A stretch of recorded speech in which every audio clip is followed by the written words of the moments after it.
Hey gang, thanks for joining me for another episode of Food Corner.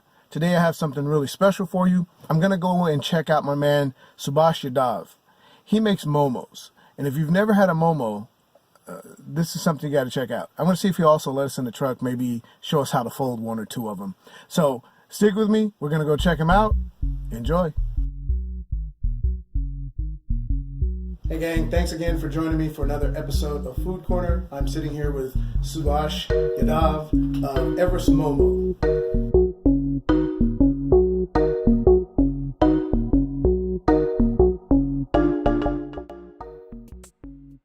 Before we get into how Everest Momo came about, how did you get into food? How did you get into cooking? I think it was mostly, I grew up around food. In our culture, in Nepal and India, everything is surrounded around food, you know. The festivities, rituals, certain days of the week, food's a big part of it, especially in my family. My mom's from India, my dad's from Nepal, so both very rich, culture's very rich in food, you know. So I've been cooking, I think, as long as I can remember. So you started when you were really small? Really, yeah. So, like, did you have trouble seeing above the stove when you started? Our counter heights are much shorter than in America, so it helps. Okay, all right. Cool. But yeah, I had some of those times where, you know, I had to step on a stool or something, but... Can you remember the first dish you cooked? I think tea is something that we all kind of learn or have to learn how to make. So I don't actually recall learning how to make tea, but the first thing I remember making is there was a recipe of pancake in our English book, and so it said to make it in a pan, but I made the batch, and my dad had just bought a tabletop or a countertop convection oven. This was a very long time ago, and so I decided to bake the pancake instead. It tasted wonderful, really, but yeah, it left kind of a mess.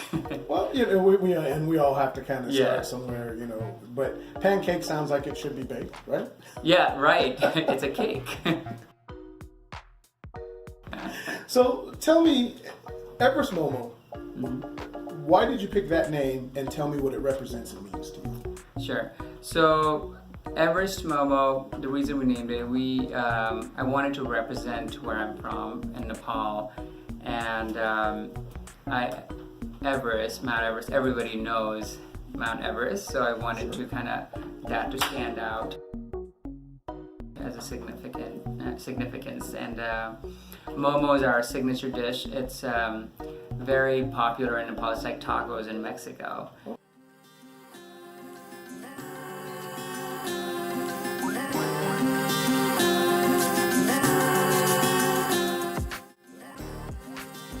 You can find momos everywhere in Kathmandu or all over Nepal, and we didn't have a place in Arizona or Phoenix, if you will, where people can go for momos.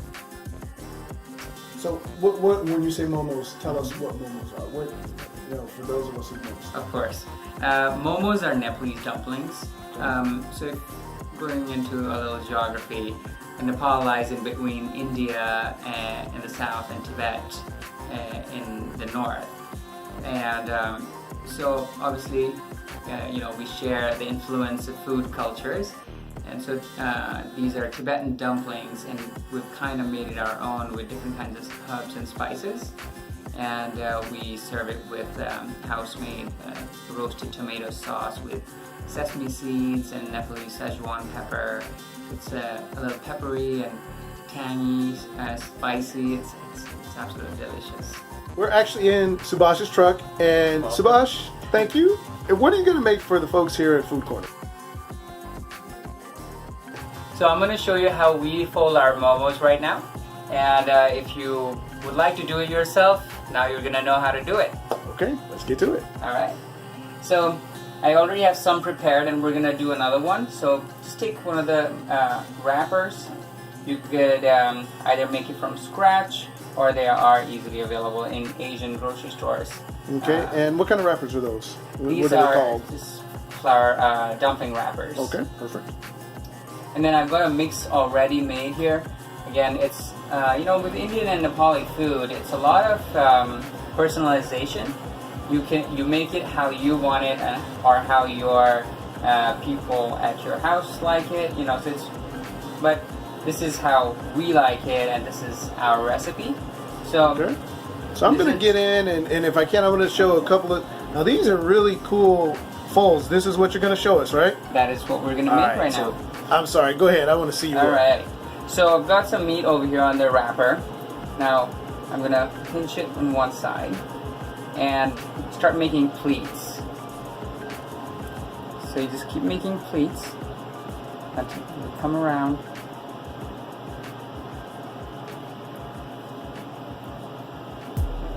And then the last. And then pinch it so we seal it in there. And there we have our momo. Beautiful. Looks like magic. All right, can you show us another one? Let's do another one. All right, excellent. Once you get a hang of it, it's actually pretty easy to do. How many of these do you make a day, or can you make a day? I make about 120 an hour. Okay, so you're fast. I've been doing this for a little bit. Okay. These are definitely very labor intensive, but it's absolutely worth every bite of it. If you've had them, you know how good they are.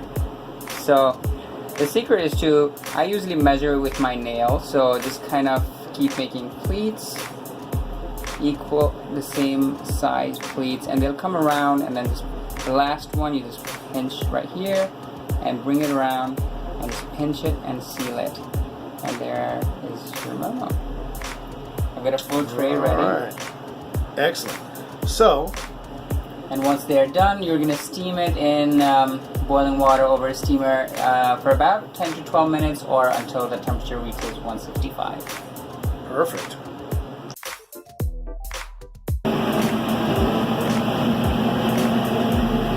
Deliciousness. Excellent.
So, tell me a little bit about.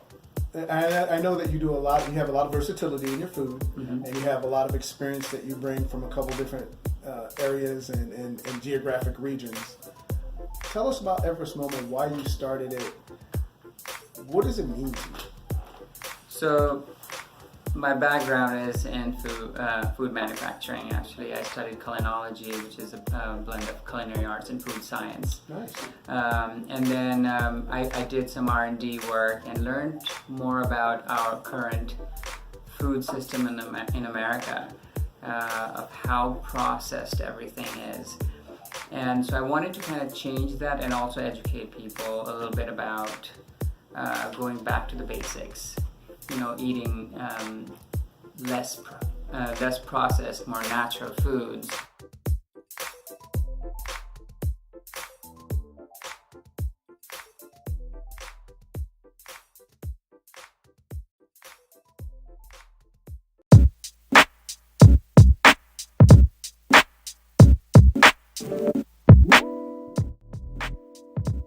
So Everest Momo was established on the basis of being wholesome, natural, and sustainable.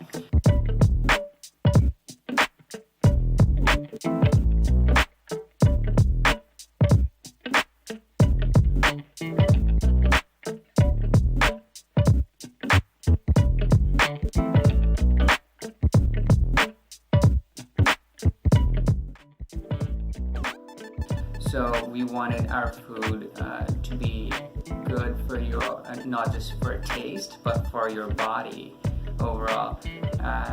So that's how we started it. I wanted to share that with people, and also bring in something new to Phoenix. That's how it all started. Okay, excellent.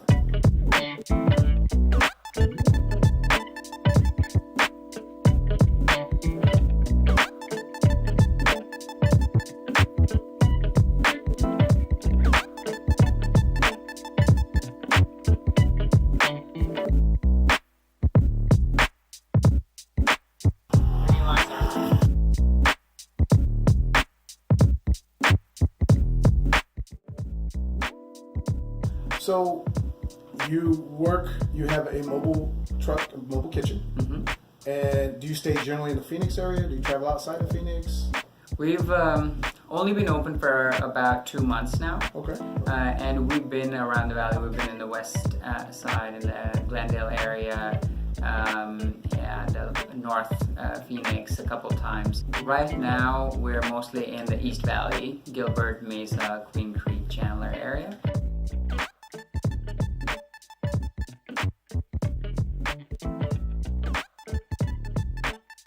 And as we move on, we're hoping we can be more in the central and in other part of the valley as well.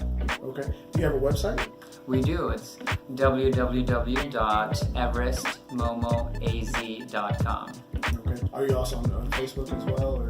Yes, we are. Okay. Tell us all your information. So, yeah, look us up. Our schedule is always posted. We're on Facebook. We're on streetfoodfinder.com, so we can.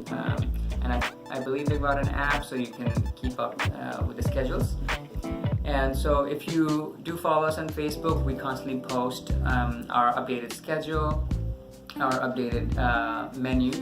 So what we've been doing is we're working with local farmers and trying to source seasonal ingredients. So we're not using processed, frozen, or try poor quality food, if you will, because mangoes you should be eaten in the summer, not in the winter. So you'll see that influence, like seasonal ingredients in our menu very often, and so that's what we're encouraging people to also try. If they haven't tried something from Nepal and India, just take a chance, try it, and I'm sure they'll like it.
what's your absolute most favorite thing about food?